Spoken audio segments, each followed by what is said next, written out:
Et nous sommes avec Luck. Luck qui est un youtubeur Pokémon. Vas-y, je te laisse te présenter rapidement et ensuite on va parler de ta question. Ou de tes questions si t'en as Vas-y, plusieurs. alors.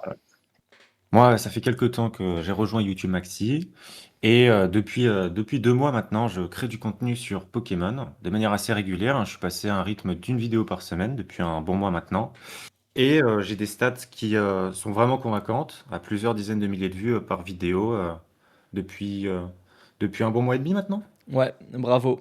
Donc peut-être que vous connaissez un petit peu le game Pokémon. Bah, si vous voyez des vidéos Pokémon sur fond blanc passer depuis un moment, et bah c'est Luck. C'est Luck. Voilà. Et t'avais des petites questions, t'avais reçu un petit mail et t'avais des petites questions par rapport à ce mail. Donc je te laisse un petit peu m'expliquer ce qui s'est passé, la discussion que t'as eue et, euh, et me poser des questions suite à ça. Vas-y, carrément. Alors donc, moi je suis assez attaché à l'aspect commercial et financier de ma chaîne, histoire de développer ma croissance. Donc c'est pour ça que dès le début, j'ai tenu à me créer un mail commercial. Et donc avec les stats que je fais, je reçois de plus en plus de mails justement. Et récemment, j'en ai reçu un d'une agence qui s'occupe des profils de créateurs de contenu, youtubeurs, etc. Et qui était plutôt intéressé justement par mon profil et qui me demandait mes statistiques, mon prix de référence pour une intégration 60-90 secondes. Et comme je voudrais faire les choses bien, je suis venu vers Loan pour obtenir des réponses et des conseils. C'est ce qui m'amène aujourd'hui. Super. T'as eu une discussion avec le mec ou pas? Ouais, carrément. On a pu un peu discuter, histoire que je prenne la température. Franchement, il est carré. Ok. Ok. T'as pu voir un peu des youtubeurs dans son agence? Tu sais qui y a? Est-ce que tu connais des gens que tu connais qui sont dans l'agence ou pas? Ouais, carrément. J'en ai qui sont dans ma niche, hein, justement. Ok. Alors, je sais pas si je peux donner les noms. Non, donne pas, t'es pas obligé, mais ok. Donc c'est souvent bon signe quand même il y a des créateurs qui sont dans cette agence. Hésite pas à les contacter, à leur demander ce qu'ils en pensent, hein. Hésite pas à leur dire ouais machin, tu travailles avec lui. Est-ce qu'il est bien ce mec-là? Puis souvent les gens vont te dire. Carrément, c'est ce que j'ai fait justement avec l'un d'entre eux. Et D'accord. justement, il m'a dit que c'était carré. Ok, Donc bien. c'est cool, on Bon se bah c'est connaît bon un signe peu. alors. Ok, bah écoute, je te laisse me poser tes questions. T'as beaucoup de questions, donc je pense que tu peux poser les questions 3 par 3, je pense. Vas-y, on va faire ça alors. Du coup, donc on va commencer par un peu le classique, donc sur le modèle d'une agence en général. Donc, est-ce que une agence comme celle qui m'a contacté serait adaptée pour le stade de ma chaîne, là où elle en est, donc bientôt 6000 abonnés et 2 mois d'existence dans la niche Pokémon? Alors, Ensuite, attends, ah je vas-y. t'interromps vite fait. Je vais d'abord expliciter quand même un peu mieux ce que c'est une agence, parce que je pense qu'il y a nos auditeurs, peut-être ils savent pas tous comment fonctionne une agence sur YouTube. C'est simple. Une agence, c'est ce qui trouve tes sponsors. Ok, une agence sur YouTube, c'est l'organe qui va mettre en relation les marques et les youtubeurs, les cyberghosts et les youtubeurs, et qui vont faire que les youtubeurs, ils ont pas à négocier et à envoyer des mails en anglais avec des mecs, je sais pas quoi. C'est de la mise en relation à une agence entre youtubeurs et sponsors. On peut faire des sponsors sans être dans une agence, sans être dans une agence, en passant par les marques en direct.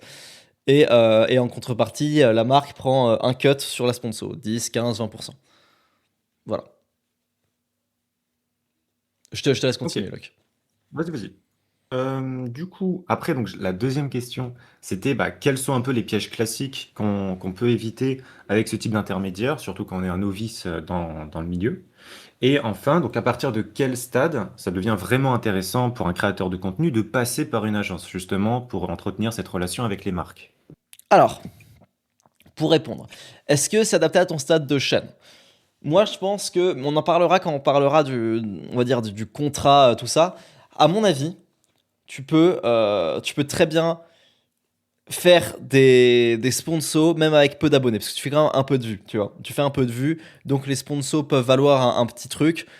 Ça fait toujours plaisir à la fin du mois de recevoir 400, 500 balles en plus parce que tu as fait une sponsor sur une vidéo à 20 000 vues. Euh, c'est c'est pas une mauvaise idée. Est-ce que c'est adapté à ton stade de chaîne? Oui.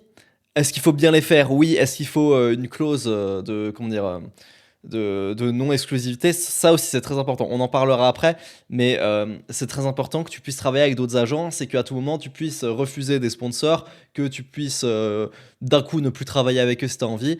Mais là, de temps en temps, si tu as envie de faire des sponsors à 400, 500 balles pour le moment, parce que je pense que pour l'instant, tu peux pas viser beaucoup plus, c'est complètement possible. Complètement. Quels sont les pièges classiques à éviter avec ce type d'intermédiaire? Bah exactement ce que je viens de dire. Donc bon, les pièges classiques, c'est qu'ils prennent un cut trop gros. Donc tu leur as demandé, ils prennent combien de pourcents? Ouais, lui il m'a dit en général, c'est de 20 à 30%, ça dépendait avec le créateur. C'est peut-être un poil beaucoup. Peut-être un poil beaucoup. Ça va encore. 30, c'est vraiment beaucoup. 20, c'est ok. Essaye d'avoir 20 quand même parce que 30, ça commence à faire vraiment pas mal. Tu vois. On va Surtout, négocier. surtout sur. Enfin, c'est 30, c'est quasiment entière quoi. Mm. 20, ça se fait. Il faut savoir que les prix augmentés avant c'était 10, ensuite c'est passé à 15. 20, il y en a certains qui le font à 25 et mais 30 là, 30 c'est vraiment beaucoup. 30 c'est vraiment ouais, je dois dire que c'est assez énorme. Même moi j'ai jamais entendu 30 pour être tout à fait honnête. Euh, voilà, donc ça c'est un piège classique et pas trop cher. Autre piège, clause d'exclusivité. Il faut que tu puisses travailler avec d'autres agences, il faut que tu puisses travailler avec les marques en direct si tu as envie. Voilà. Et à partir de quel stade ça devient vraiment intéressant de passer par une agence? Bah, je pense que là, dès maintenant, ça peut commencer à être intéressant pour toi. Comme je t'ai dit, avoir 400, 500 balles en plus par mois, parce qu'imagine, tu fais une sponsor sur toutes les 4 vidéos et tu gagnes 400 euros pas comme ça. Je pense que ça peut déjà commencer à être intéressant pour toi. Et bon, tu vois, tu es un youtubeur qui débute, t'es jeune, hein, t'as quel âge? Moi j'ai 20 ans. T'as 20 ans. Ça fait la diff dès maintenant, je pense. Et ça c'est cool. Je pense que c'est une bonne idée dès maintenant. Non, c'est clair, ça ferait la diff. Ouais, voilà. Ok, ok, ok, Voilà, trop donc bien. est-ce que tu peux rebondir hein, si tu as des questions plus précises à chaque fois, tu peux rebondir. J'ai réfléchi s'il n'y a pas des pièges autres. Est-ce qu'il n'y a pas d'autres pièges dans lesquels il faut pas tomber? Ouais, il faut faire attention à pas accepter n'importe quoi. Ok, je pense que ton image, elle est très importante. Il faut faire attention quand même. C'est vrai que quand tu vends, quand tu es sponsorisé alors que t'as pas beaucoup d'abonnés, ça peut être assez mauvais pour ton image, ok? Ça fait genre vraiment vendu, machin et tout. Donc fais attention à faire, pas sur toutes les vidéos, fais attention à faire euh, sur des produits qui ont du sens. Hein. Bon, je sais pas c'est qui le mec, mais j'imagine qu'il va pas te faire vendre du pari sportif. Tu vois, faut faire attention. Ah non, c'est clair. Voilà, Surtout en donc tant que jeune créateur, tu vois, ça ferait exactement. vraiment opportuniste, pardon. Ouais, exactement, Donc, tout à fait. ouais. Imagine, tu vois un mec qui a une chaîne à 5000 abonnés, ok, il a des vidéos qui ont bien marché ces derniers temps et tout, mais tu vas chercher, il a 5000 abonnés, le mec qui fait une sponsor, et en plus, la sponsor est sur un jeu mobile un peu dégueulasse. Je pense qu'il faut éviter, tu vois. Non, c'est clair. Voilà. Très important, surtout quand on débute, je pense. Bah, ok. Du coup, vas-y, je te propose qu'on enchaîne. J'avais un peu des questions bah, par rapport au point que tu as abordé sur la rémunération. Ouais. C'est-à-dire, est-ce que environ ouais, un billet de 500 euros pour une intégration de 60 à 90 secondes avec les stats que je fais, c'est plutôt réaliste ou est-ce que je me sous-évalue, surévalue? Comment est-ce que tu vois Donc tu ça? fais 20-30 000 vues en moyenne, c'est ça? Ouais, un peu plus, 30-40 en vrai. Je pense que 500, c'est bon. Tu peux, peut-être même que tu pourrais un peu plus, mais on va dire 500 pour le moment parce que t'as que 5000 abonnés. Tu vois, tu ferais 40 000 vues, mais t'aurais 40 000 abonnés. Ce serait pas 500, ce serait peut-être 800, peut-être même 1000. Mais bon, pour l'instant, tu commences à ta première sponsor. Je pense que tu peux demander 500 legit. Je vais même te dire un truc. En dessous de 500, n'en fais même pas. En dessous de 500, tu te dis, bon, écoute, ça m'intéresse pas. Tu fais quelques vidéos de plus, t'as un peu plus de mois d'ancienneté. Et dès que t'as un peu plus d'abonnés, tu verras que tu pourras avoir des meilleurs tarifs. Moi, je dirais qu'en dessous de 500, ça vaudrait même pas le coup. Allez, 400, tu vois. Ta part, hein, ta part. Pas le deal en entier, ta part à toi. Ah, clairement. Ouais, donc est-ce que je me sous-évalue, surévalue? Non, je pense que tu t'évalues assez bien. Peut-être que tu te sous-évaluerais, parce que tu fais quand même 40 000 vues des fois. 500 pour 40 000 vues, c'est peut-être un poil bas. Mais comme j'ai dit, tu commences à être à 5 000 abonnés et ça joue. Hein. Bien sûr qu'un Mhm. mec qui a 5 000 abonnés, quand il vend Cyberghost, il fait moins de ventes que le mec qui a 40 000 abonnés à nombre de vues égales.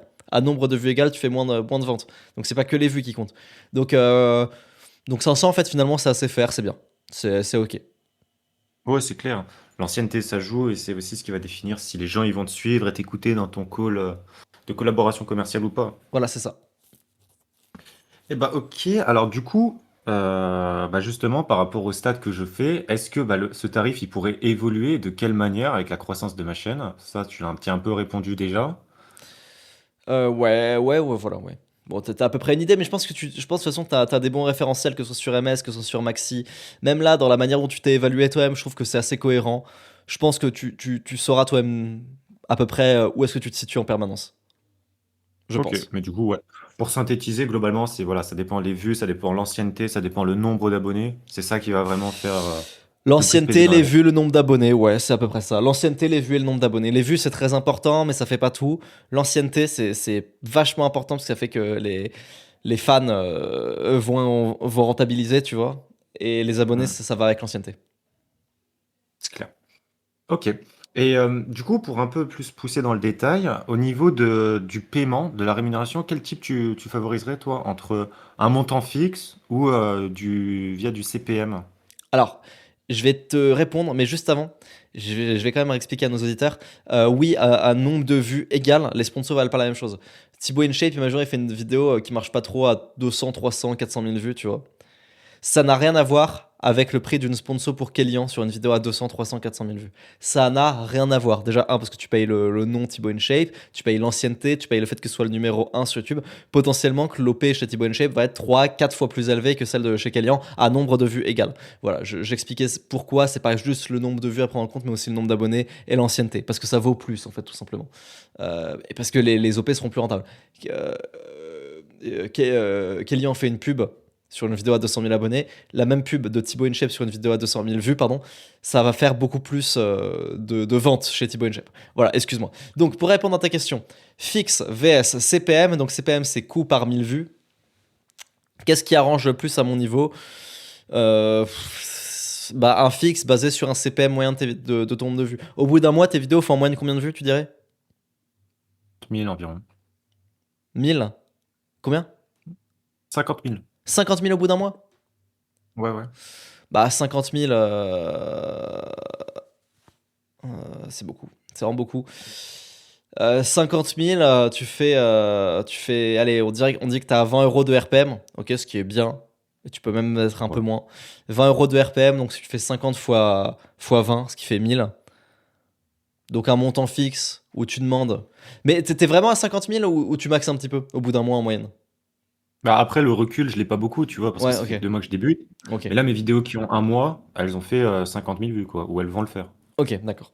Bon, écoute, je préfère qu'on laisse une marge de sécurité, qu'on dise 40 000 et qu'on se dise un RPM à, allez, 17 euros, même peut-être 15 euros parce que tu débutes, ce sera ta première OP et t'as pas beaucoup d'ancienneté.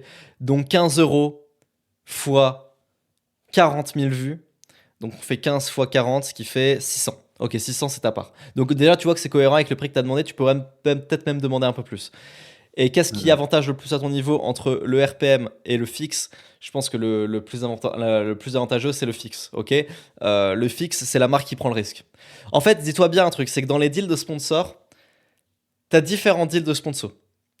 T'as le meilleur deal pour le YouTuber qui est le deal fixe. On prend la moyenne de tes vues dans tes anciennes vidéos, on calcule un RPM à partir de celui-là et t'as un montant fixe, peu importe le nombre de vues que tu fais.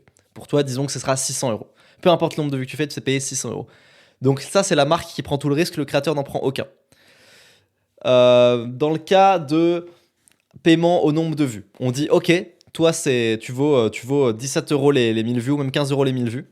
Eh ben écoute, on va te payer 15 euros tous les 1000 vues.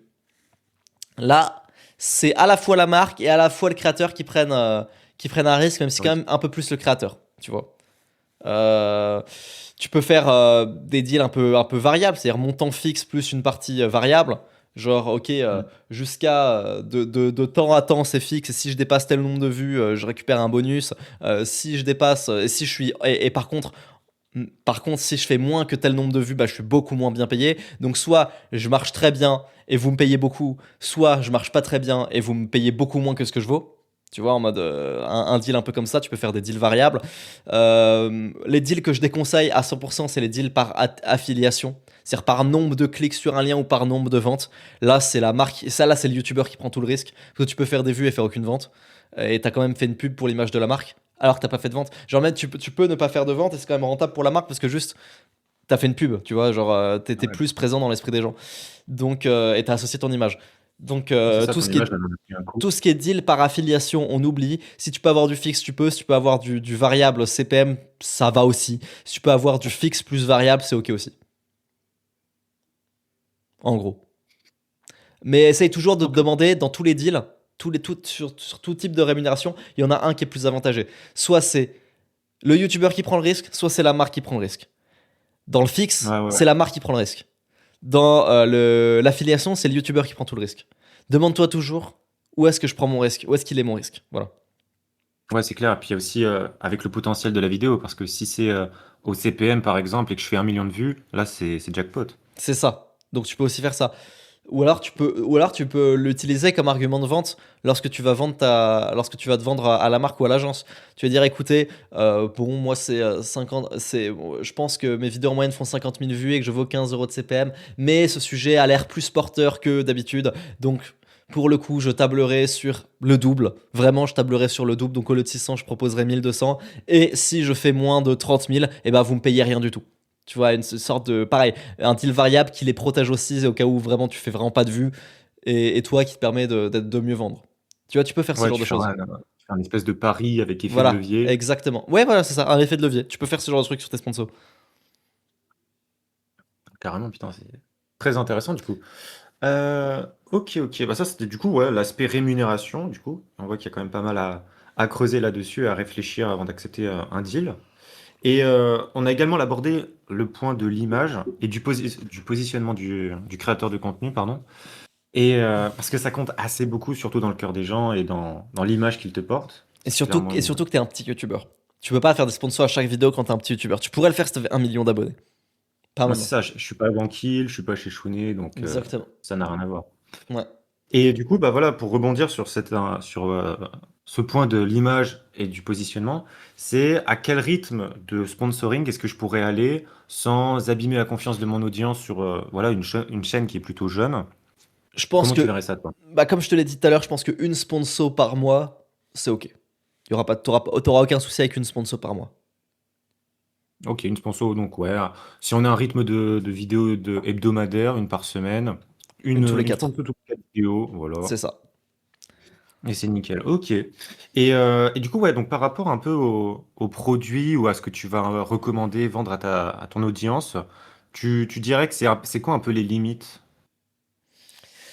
Qu'est-ce qu'on vend pas? Ouais, c'est ça. Je Jusqu'à quel pense que point, pour ton jusqu'à image, quand il faut éviter tout ce qui est évidemment paris sportif, ça c'est évident.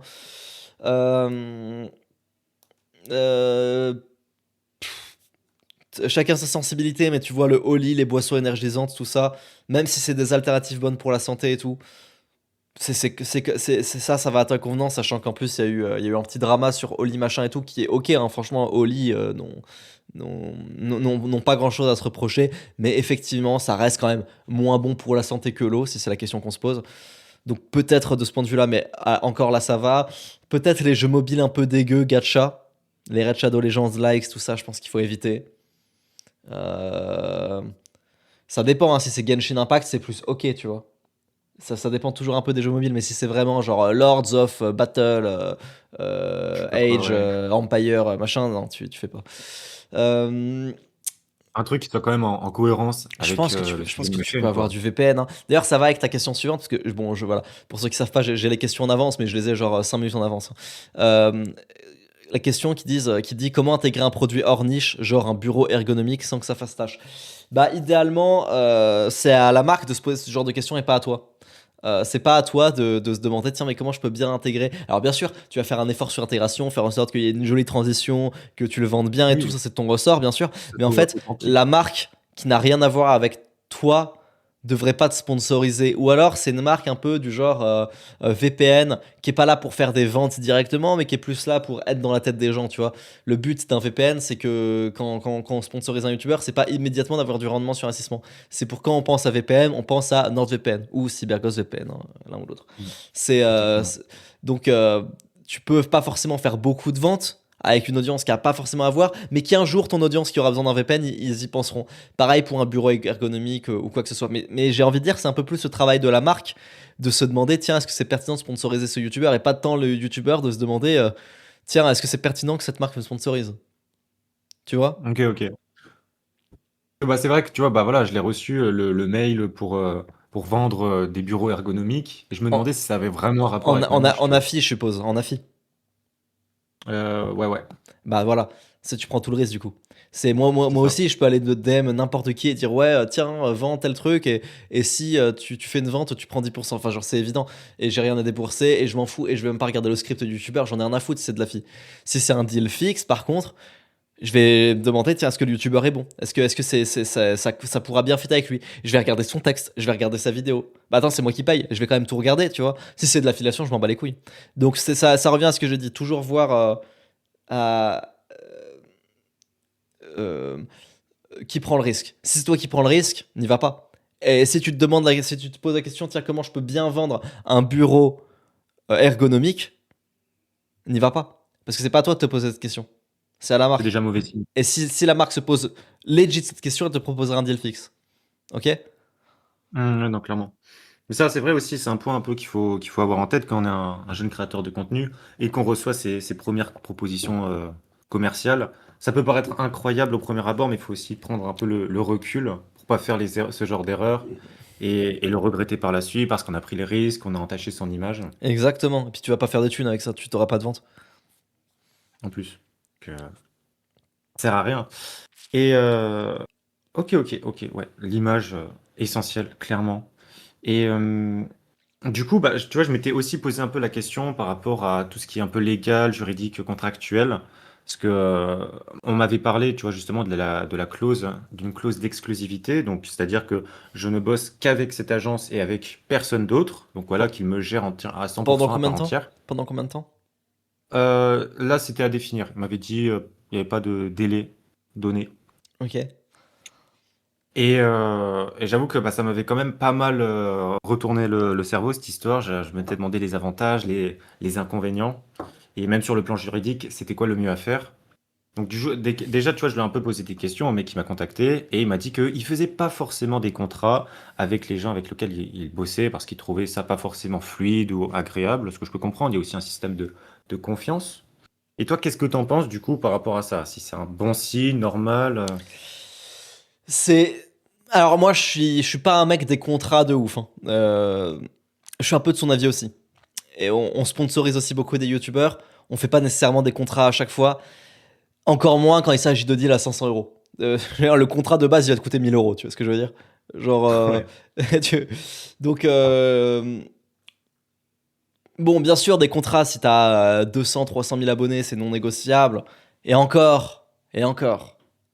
Et encore. Ça dépend. Si l'agence avec qui tu travailles depuis longtemps, t'as confiance en elle et tout, t'as pas forcément besoin de contrat. Euh, Maintenant, pour un contrat d'exclusivité, bah, s'il veut une clause d'exclusivité pour te signer pour l'avoir avec lui, là, il faudra un contrat.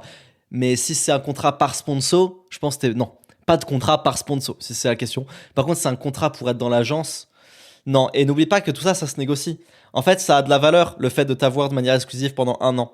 Ça a de la valeur. Mhm. C'est-à-dire que tu vas pouvoir dire, ok, d'accord, mais alors vous me ramenez tant de sponsors par mois, et en échange, je veux que ce soit 20% et pas 30. Tu vois ce que je veux dire? Mhm.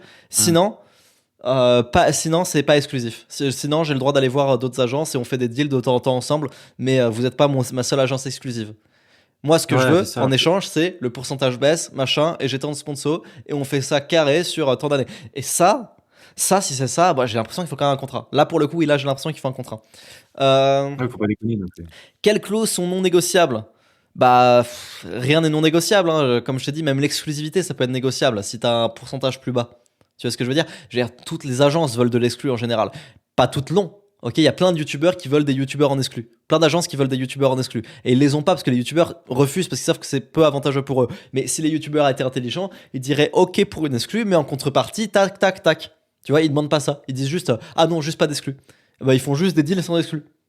Ce qui, ce qui est ok, tu vois, mais en fait, t'as moyen de l'utiliser comme levier de négociation. Euh, donc à toi de voir. Toi de voir comment tu penses que tu vas évoluer, à toi de voir si tu penses que tu peux avoir beaucoup de sponsors aussi, ce serait bien. Genre toi, on a dit que tu t'en voulais une par mois, bah demande-leur, est-ce que je peux avoir une sponsor par mois avec vous? Si vous pouvez pas m'offrir une Ouais, sponsor par mois ou me le garantir sur contrat que j'aurai une sponsor par mois, non, pas exclu. Non, t'es trompé. Tu vois ce que je veux dire? ouais, c'est ça. Faut pas non plus se prendre de la merde parce qu'on est un jeune créateur. Bah, faut faut pas se comprendre prendre. sa valeur aussi. Bah ouais, oui, faut que tu comprennes ta valeur et puis tu la comprends très bien. Tu te survends pas, tu te sous-vends pas de ce que tu m'as dit. Tu peux demander ça legit, tu vois. Mais Euh, tu vois, j'avais aussi ouais, un autre point en tête, parce que j'écoutais un podcast de Just Play dans Creator Lab, là où tu es aussi passé, tu connais. ouais. Et justement, lui, il avait parlé de son ancienne agence, où il y avait des gros youtubeurs dedans, et par rapport à lui, qui avait même pas 500 000 à l'époque, Rachimedia. il pesait pas lourd dans la balance, tu vois. Et du Rachimedia, coup, on les dédicace, c'est Rachimedia. Je dis le blaze. Ok? allez, c'est lâché. Et du coup, bah, si tu veux, il obtenait que les miettes en fait des sponsors de son agence parce que tous les gros youtubeurs de son agence, ils obtenaient les meilleurs sponsors. Et lui, il avait rien. Et il était dégoûté de la situation. Parce qu'il avait signé en exclu. Ouais, bah ça c'est Rachimedia, ça. Non, c'est bon, j'arrête. Ok, Ah, mais c'est ouais, facile, ouais. bah je... Oui, oui, bah je sais. Euh, Ouais, faut faire gaffe à ça, c'est pour ça, demande-leur, dis-leur, ok, exclu, d'accord, je veux bien exclu, mais alors vous me trouvez tant de deals par mois, sinon moi je t'ai pas en exclu. Et tu vois, c'est legit en fait, c'est complètement legit de demander ça. Genre, t'as une discussion avec le mec, tu dis, ok, écoute, moi je veux bien exclu, par contre je veux tant de deals par mois, sinon c'est pas exclu et je m'interdis pas de bosser avec d'autres gens. Enfin, c'est logique, c'est logique, mec. Aïe, aïe, aïe. Bah, coup dur pour Josplay, du coup, on pense à lui. Voilà, dédicace à lui. Et du coup, bah, ouais, bah, ça rebondit un peu sur ma question suivante, tu vois, comment se protéger si on refuse de se payer. Bah, si t'as fait un contrat, normalement, t'es safe. Oui, oui, bien sûr, bien sûr. Attends, non, parce que là tu me demandes comment se protéger si une marque refuse de payer après publication. T'auras pas de contrat à 500 euros, moi je te le dis, t'auras pas de contrat de sponsor pour des sponsors à 500 euros. Parce que le contrat va coûter 1000 balles déjà. Ouais, certes. Euh, bah, Après, c'est un red flag, tu vois. Si le gage mec de il bonne refuse de foi, je veux dire. payer, tu Ouais, dis plus voilà. avec lui, c'est C'est-à-dire, dès que terminé. t'achètes un truc, tu fais pas un contrat, même quand t'achètes des trucs à. T'as acheté une Nintendo Switch là ou pas récemment? Je sais pas, peut-être. Mais même pas, mais c'est tacite, quoi. Mais quand t'achètes une Nintendo Switch, y a pas de contrat. Tu vois, c'est. Mhm. C'est. Quand tu vas au magasin, que t'achètes un truc, quand tu vas au restaurant, que tu payes un truc, quand tu vas au restaurant, que le serveur te paye, te donne à manger et que tu payes ensuite, il y a pas de contrat pour dire ouais, tu nous payes bien ensuite. Alors que théoriquement, tu pourrais te barrer, tu vois. Mais ils font pas un Ouais, bah, c'est contrat, un con. ils font pas un contrat genre ouais, ok, on te nourrit en premier, mais après tu payes. C'est un peu comme tout, quoi. Faut connaître la réputation de la marque, parler aux gens, demander des avis. Ouais, c'est ça. Peut-être tu peux le C'est négocier, discuter genre aussi et prendre la tu peux même température le avec la négocier dans marque ton avant. contrat par contre avec ton agence, ça. Si la marque paye pas, vous me payez la moitié. Si la marque refuse de payer le deal pour telle ou telle raison, vous garantissez la moitié. Tu vois, ça se négocie tout ça. Contre de l'exclusivité, contre plus de sponsors, contre des meilleurs sponsors, contre le fait que tes intégrations elles vont durer 2 minutes au lieu de 1 minute. Tu vois, tout ça, c'est des leviers de négociation. Le fait que tu mettes pas le chapitrage, tu sais, il y a des mecs qui mettent le chapitrage lors des sponsors pour qu'on puisse se scroller. Le fait que tu le garantisses que tu le mettes pas. Tout ça, c'est des leviers de négociation. Il y en a plein, des trucs qui ont de la valeur et que les youtubeurs mettent pas en Et puis avant. même, un autre truc tout Je con, fais mettre une en story en commentaire plus. Je merci à fais la marque. à chaque sponsor, je fais un post communautaire en plus sur l'espace communautaire. Je fais une story sur Insta. Tu vois, c'est des trucs à faire. Tu vois, et ça, c'est un levier de négociation à chaque fois. Tu vois. Donc tout ça, ça se négocie avec l'agence contre plein de trucs. Donc, carrément, faut penser à tout. Même là, le truc tout con, tu mets un commentaire en épinglé où tu remercies la marque. Bam, ça compte aussi. Bien sûr. Bon, alors ça, c'est souvent dans les deals de base, ça normalement. Mais le post communautaire, il y est pas. La story Insta, il y est pas. Tu vois, ça se négocie, ça. Carrément, putain, faut penser à tout ça. Et ok, ok, ok. Et du coup, bah, j'avais un peu une dernière catégorie de questions qui est un peu plus dans dans la vision long terme. Si est-ce que bah, travailler avec déjà une agence comme celle qui m'a contacté, ça pourrait fermer des portes avec d'autres agences, même sans clause d'exclusivité écrite, ou au contraire, bah, justement, tu as bossé avec quelqu'un, ça s'est bien passé, ça te donne une bonne image. Bah, plutôt la deuxième, ouais. Plutôt la deuxième. Alors, à moins que ce soit vraiment une agence pourrie de chez pourri, mais bon, t'as demandé aux youtubeurs, apparemment ça va. Non, non, c'est a priori plutôt une deuxième. Une deuxième. Ce qui pourrait être mauvais, ce serait de te survendre ou de te sous-vendre. Ok, si tu te survendais, les agences et les marques parlent entre elles. Elles se disent, bon, Hmm. écoute, lui, il se survend, on lui offre pas de deal, ou alors à chaque fois, il nous demande tant, et à chaque fois, ses sponsors, elles rapportent pas assez par rapport à ce qu'il a demandé. Du coup, on lui donne aucun deal. Et si tu te sous-vends, c'est aussi mauvais. Ce mec-là, il se fait payer 7 euros de RPM, donc lui proposer jamais beaucoup plus. Les agences vont pas te proposer plus, les agences vont penser des plus gros cuts, les marques vont pas te payer beaucoup plus et vont jamais te proposer beaucoup plus. Il y aura entente. Voilà. Donc ce qui est mauvais, c'est de se survendre ou de se sous-vendre. Et toi, c'est ok. Peut-être que tu te sous-évalues, peut-être même un petit peu, mais c'est ok parce que, encore une fois, comme je l'ai dit, c'est vrai que 500 € pour 50 000 vues en un mois, c'est bas. Mais t'as pas assez d'ancienneté, on n'a pas assez de recul, et puis t'as peu d'abonnés. Du coup, je dirais que c'est ok. Mais peut-être même malgré ça que tu te sous-évalues peut-être un poil. Mais ça va. Ouais. Mais ça va parce qu'il y a un contexte qui fait que derrière. Ouais. Ok.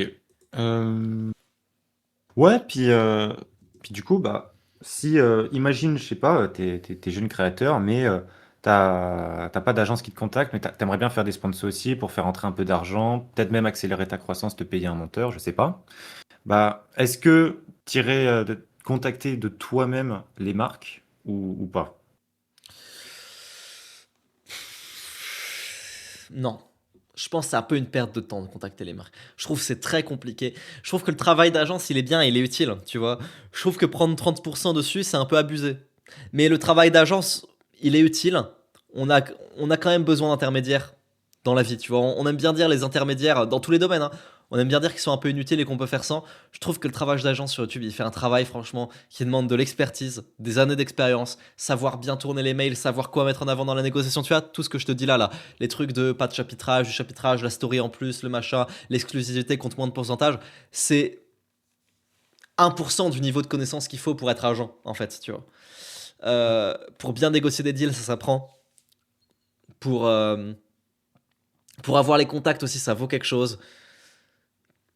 Savoir faire des beaux mails en anglais, savoir envoyer les vidéos aux bons endroits. Une fois que ta vidéo est publiée, l'agence l'envoie directement à la marque, t'as pas à le faire toi-même. Enfin, tu vois, tu pourrais le faire toi-même, mais c'est carrément apprendre un autre métier. Moi, je dirais que l'agence, ça vaut le coup si c'est 20-25% maximum, pas 30. Ok. Abusé. Parce qu'il faut Ok. les payer pour service, mais pas trop. Mec, et moi, mon agence immobilière qui s'occupe de gérer mon appartement, c'est elle prend combien de pourcents du loyer? Pour tout gérer, hein, la problème de tuyauterie, machin et tout, c'est pour tout gérer. Un Combien de, pourcentage? combien de pourcentage de mon loyer elle prend, à ton avis? Tu crois qu'elle prend 30%? Pas du tout. Elle prend 7%. Alors, 15. 7? 7, ça prend 7%. Voilà, c'est Century 21, on les dédicace. Ah, je les adore, eux, en plus. C'est vrai? Ben ouais. Il y Et en ben a, voilà. il y en a, il y en a, il y en a chez moi, il y en a dans ma ville, tu sais. Et ben voilà, on les dédicace. T'habites où toi, Locke? Non, Sans te dox. non, t'inquiète, c'est à Nancy. Ah, mais oui, t'habites à Nancy! Mais beau gosse. Mec, c'est dingue, mais tu sais que là, je suis en train de voir pour peut-être, éventuellement, prendre un appart à Nancy et vivre avec ma copine là-bas. Ah ouais, tu T'as- voudrais aller t'as- à Nancy? Bah ouais, j'ai vécu à Nancy longtemps et j'aime bien Nancy, moi. J'aime Ok. beaucoup Nancy, hein, c'est une des grandes villes que j'aime bien en France. Il fait Est-ce bon que vivre, t'as, tu vois. t'as essayé Metz ou pas? Ah, Metz, non, mais ça pue sa mère, Metz. Ils ont une gare, c'est Quoi? tout. Non, c'est nul, Metz, c'est pourri, ils ont juste une gare. T'es où à Frérot, Nancy, tu toi? peux aller À essayer. peu près, à peu près. Je suis Ah, t'es sur vers le Vendeuvre. campus. Campus, ah oui, campus Artem et tout. Ouais, pas loin, ouais. Ouais, je vois. Ouais, ok, ok, ok. Non, moi, si c'est Nancy, Nancy, Place Stanislas, un truc stylé, Oh, tu le vois. centre. Le Ok. centre, Saint-Sébastien, des trucs comme ça, voilà. T'as un balcon place Stanislas, tu te fais pas chier, Voilà, d'accord. exactement, c'est ça vos buts. Ok, monsieur. N'est pas l'ONLV qui veut. Bon, voilà, c'est bon pour les questions, Rock. Ah bah pour moi, c'est tout bon, hein. Eh ben écoute, je te souhaite une bonne journée et puis merci. Merci à toi d'être venu. Rien à rajouter, tu veux faire la pub de quelque chose, quoi que ce soit. Non, franchement, pour moi, aucune pub, à part juste remercier bah, YouTube Maxi et te remercier toi Ah bah pour toute l'aide merci. et le soutien que tu m'apportes. Eh bah merci Locke, j'apprécie. J'apprécie Non, Locke clairement. et puis bah n'hésitez pas à aller voir la chaîne de Locke, hein, si vous aimez Pokémon. Moi j'aime beaucoup Pokémon donc je regarde très régulièrement ses vidéos. Ah, je crois que j'ai pas vu la dernière mais sinon je regarde très très souvent les vidéos de Locke. Donc voilà, je vous fais des bisous et puis merci Locke. Ciao. Merci, Lohan.